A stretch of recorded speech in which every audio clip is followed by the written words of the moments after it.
Sa kada panalo ng team at natatalo na team ay mayroon talaga silang masasagupa na mga laro na sobrang alat at minsan kahit yung pinakamagaling na players pa nila yung inaalat o minsan talagang malas. Minsan yung magagaling na players nung regular season ay biglang naglalaho at nagme-meltdown yung kanilang mga laro pagdating ng playoffs. Nagkokos pa nga sa mga team nila ng turnover, low shooting percentage na naglilid sa pagkatalo. Dati nga si LeBron James noong 2011 playoffs na nag-a-average ng 25.8 points, 7.8 rebounds at 6.6 assists sa Eastern Conference Finals. Pero pagdating ng 2011 Finals, nag-meltdown siya na bumaba siya ng 17.8 points per game. At siya ang inaasahan ng Miami noon. At nag-struggle din itong mga teammate niya na sila Dwayne Wade at Chris Bosh.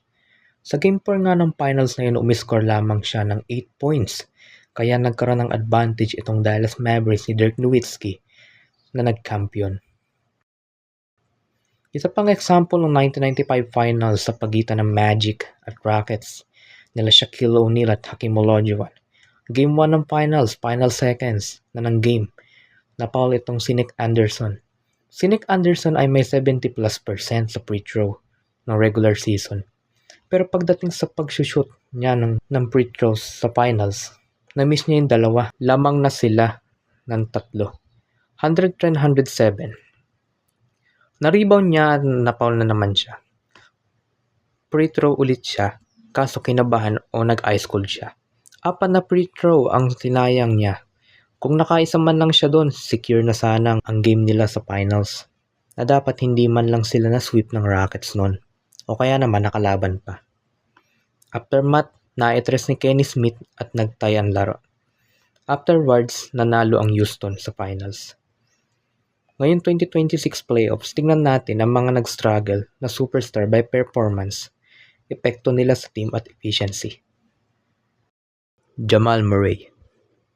Ang Denver Nuggets na team ni Jamal Murray at Nikola Jokic ay sinasabing isa sa mga pinakadelikadong team sa West na kayang pabagsakin ng kahit anong team. Dahil sa pangunguna nito ng 3-time MVP Nikola Jokic, ang standing ng Nuggets ay laging nasa top 5, laging title contender ang kanilang team. Kasama niya itong si Jamal Murray sa mga key players ng team na siya ang primary ball handler o point guard ng team. Bagongot nga sa mga pansan Lakers itong Denver Nuggets, lalo na si Jamal Murray na lagi pang magandang nilalaro kapag Lakers ang kaharap. Murray makes a move.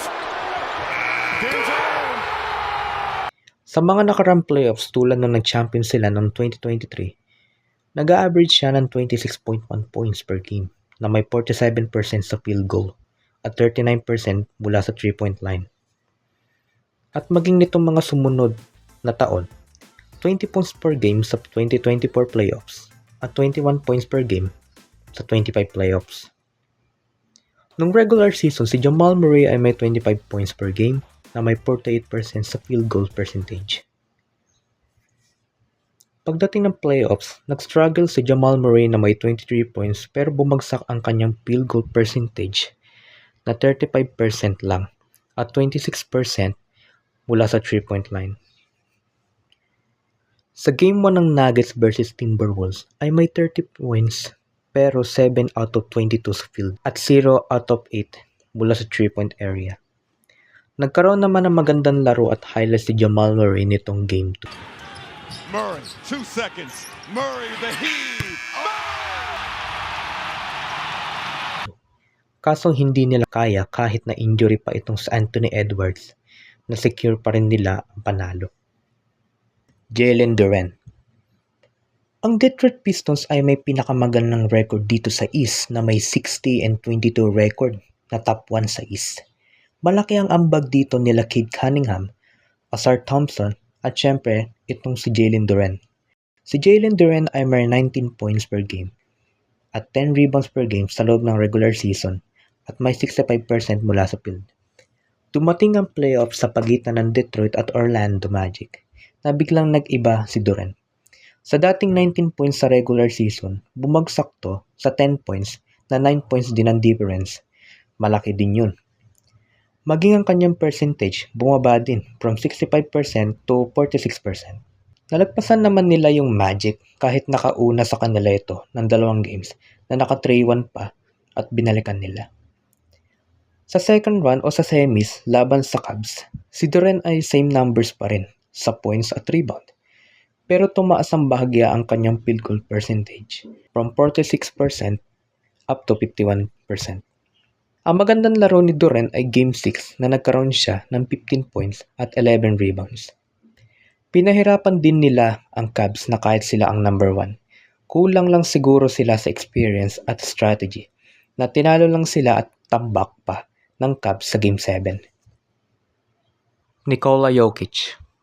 Ang 3-time MVP na si Nikola Jokic na parang mako-considered na best player in the world na muntikan pang manalo ulit ng MVP. Si Jokic nga ay nag-a-average ngayong 2025-2026 season ng triple-double, 27 points, 12 rebounds at 10 assists per game. At may kasamang 47% mula sa field goal. Number 3 itong Nuggets sa standing na makakaharap ang number 6 Timberwolves. Game 1 ng laban nila, si Jokic ay may 25 points, 13 rebounds at 11 assists na naka 1-0 lead sa series ang Nuggets sa score na 116-105. Na-injury si Anthony Edwards noong Game 4 na out siya sa natitirang laro ng first round. Nagka-chance sana itong Denver na makuha o makauna kaso tinambakan sila ng Timberwolves. 3-1 na ang series nila.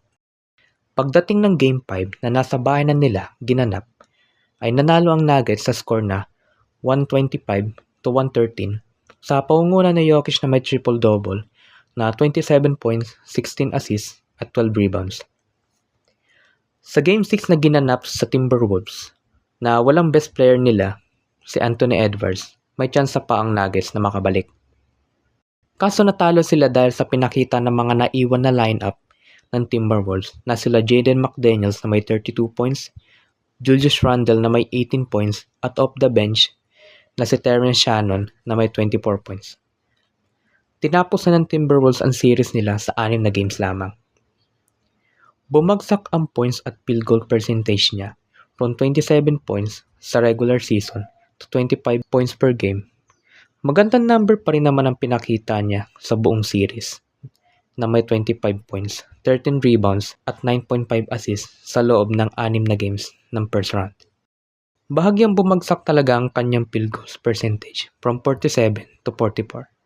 Pero ang pinakabumagsak talaga kay Jokic yung 3-point percentage. From 38% sa regular season at playoffs ay 19%.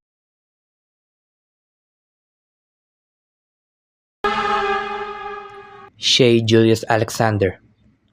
Kahanga-hanga nga mga ginawa nitong 2-time MVP ngayong season na marami siyang records na binrake. Tulad ng 20 plus points na sunod-sunod na hawak ni Wilt Chamberlain noong pang 1963 na ngayon 2026 lamang na break. At sila lang rin ni Michael Jordan na may 30 plus points per game na may 50 plus shooting percentage sa loob ng 4 na season. At syempre siya ang 14th player sa history ng NBA na nalo ng back-to-back MVP. Sa regular season, itong si Shai ay may 31 points, 6.6 assists, 4.4 rebounds, at 1.4 steals, na may 55.6% sa field at 38.6% mula sa 3-point line. Dumating ang playoffs na makakalaban nila ang number 8 seed na Phoenix Suns na pinangungunahan ni na Devin Booker at defensive menace na si Dillon Brooks. Kaso easy sweep lang ito para sa Thunder na natapos lamang sa 4 na games. Si SGA ay nag-average ng staggering na 33.8 points per game, 8 assists per game at 4.8 rebounds sa 4 na laro. Pagdating naman ng second round against Lakers na pinangungunahan ng 41-year-old na si LeBron James at Austin Reeves na kahit walang pinaka-star nila na si Luka Doncic dahil sa injury noong March. Naging title contender din ng Lakers dahil sa natapos nila ang first round against KD's Rockets na natapos lamang sa 6 na laro.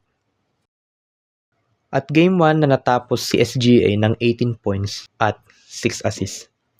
Nag-bounce back naman si SGA sa Game 2 na 22 points, 2 assists at 2 rebounds na may 53.6% mula sa field sa panalo nila sa Lakers 125-107.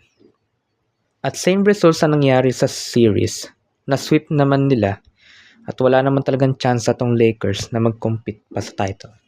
Average si SGA sa second round ng 27.6 points, 7.9 assists at 2.9 rebounds sa loob lamang ng 4 na laro. Sa conference finals, hati ang favored ng tao sa San Antonio Spurs at sa Thunder. Sila ang hated team, so yung mga fans ay gusto silang makitang bumagsak at di uli mag-champion. Game 1, dikit na laban na dinomina ni Victor Wembanyama na natapos ng 41 points at 24 rebounds. Nanalo nga ang Spurs 122-115. Si SGA natapos lamang sa Game 1 ng 24 points at 30.7% mula sa field at 28% mula sa 3-point line. Sa Game 2, sumagot naman itong OKC na itablan nila ang series sa score na 122-113 mula sa pangunguna ni SGA na may 30 points at 9 assists, 50% si SGA sa field at 0 out of 3 mula sa 3-point line. Napapa-question na nga ang lahat sa mga ginagawa ng buong OKC dahil parang luto raw yung laban kontra sa Spurs. Minsan ang laro ni SGA ay foul baiting na halos kalahati ng kanyang points ay mula sa free throw. Kaso wala na tayong magagawa dun, laro niya yun eh. Gumanda lang ang laro ni SGA noong Game 7 na kaso hindi nila nasecure ang panalo. Na natalo sila sa Spurs sa score na 111-103. Si SGA natapos na may 35 points, 9 assists, 57% sa field at 40% sa 3-point line. So yun nga mga superstar na nag-struggle sa kanilang sarili-sariling laro sa playoffs. Hindi naman talaga 100% laging magaling sila na baka talagang may larong malas o may naiindang injury kaya nagkaganon. Hindi ibig sabihin na sila hindi magaling kundi talagang bilog ang bola. So palike, comment at subscribe sa channel ko. Suportahan nyo na rin.